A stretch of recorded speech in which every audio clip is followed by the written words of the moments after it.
In Tuesday's edition of 2020 Daily Trail Markers, presidential campaigns are starting to turn their attention to key early voting states. Ed O'Keefe filed this report on how former Vice President Joe Biden's campaign is preparing for a close race in Iowa.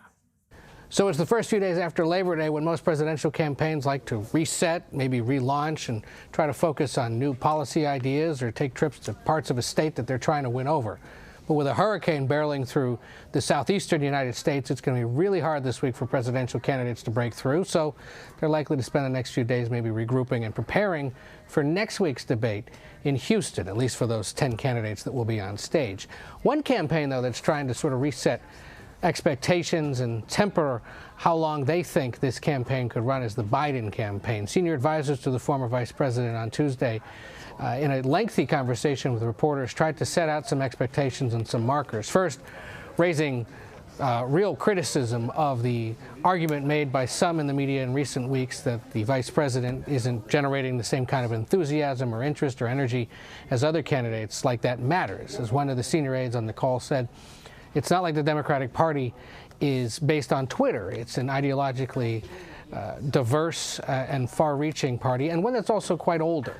And they don't necessarily believe that media coverage right now, at least, is accounting for the strong, deep-rooted support that the vice president enjoys, especially among older voters. But they laid out some other interesting anecdotes that are worth calling out. For one thing, they believe that the Iowa caucus will be a, quote, dogfight. And when asked whether Iowa was a critical must-win state, senior aides to former Vice President Biden said no, that it isn't necessarily critical to their strategy. Now, that's usually a sign of a campaign that acknowledges they're not doing that well in the Hawkeye state right now. We've heard this from others in the past.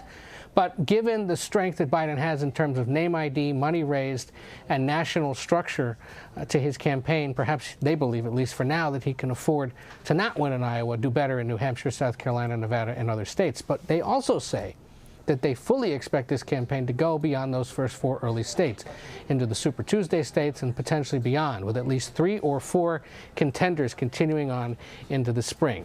That generally jives with what we've heard from other campaigns, and the way that some of these campaigns are built, it would make sense because they'll be able to afford continue to going so long as they're doing well enough. But it's a sign that they don't necessarily believe that this will be a coronation for the former vice president and that he'll have to fight for it. One other interesting note: when asked whether there was some kind of vulnerability or something they'd like to work on, the aides to the former vice president conceded he has to do more to earn support from younger voters, who certainly these days are probably more interested in people like Bernie Sanders, Elizabeth Warren, Kamala Harris, and, of course, the millennial Pete Buttigieg.